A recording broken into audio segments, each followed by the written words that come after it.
Civil government, so far as it is instituted for the security of property, is in reality instituted for the defense of the rich against the poor, or of those who have some property against those who have none at all. Science is the great antidote to the poison of enthusiasm and superstition. The first thing you have to know is yourself. A man who knows himself can step outside himself and watch his own reactions like an observer. It is not from the benevolence of the butcher, the brewer, or the baker that we expect our dinner, but from their regard to their own self-interest. We address ourselves not to their humanity, but to their self-love, and never talk to them of our own necessities, but of their advantages. Never complain of that of which it is at all times in your power to rid yourself. Civil government, so far as it is instituted for the security of property, is in reality instituted for the defense of the rich against the poor, or of those who have some property against those who have none at all. Mercy to the guilty is cruelty to the innocent. The man whose whole life is spent in performing a few simple operations of which the effects are perhaps always the same or very nearly the same, has no occasion to exert his understanding or to exercise his invention in finding out expedients for removing difficulties which never occur. He naturally loses, therefore, the habit of such exertion, and generally becomes as stupid and ignorant as it is possible for a human creature to become. No society can surely be flourishing and happy of which by far the greater part of the numbers are poor and miserable. In regards to the price of commodities, the rise of wages operates as simple interest does. The rise of profit operates like compound interest.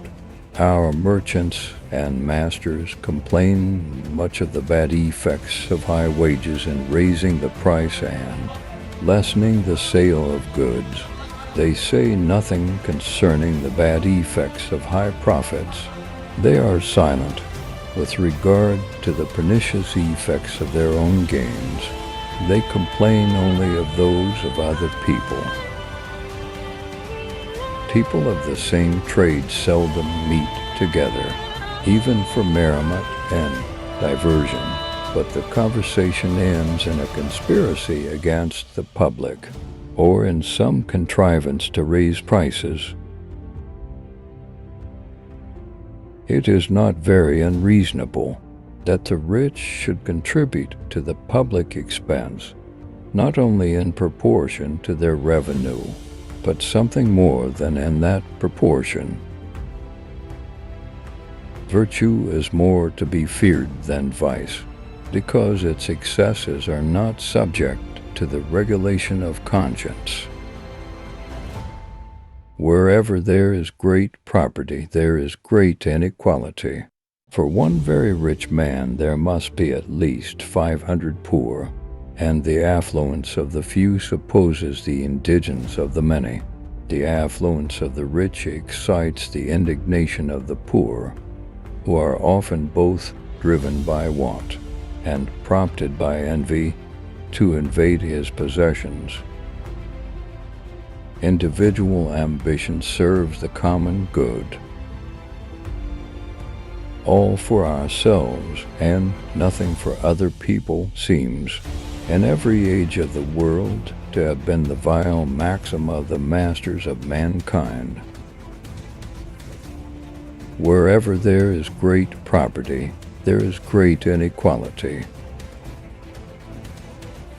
Man is an animal that makes bargains. No other animal does this. No dog exchanges bones with another. Every man lives by exchanging.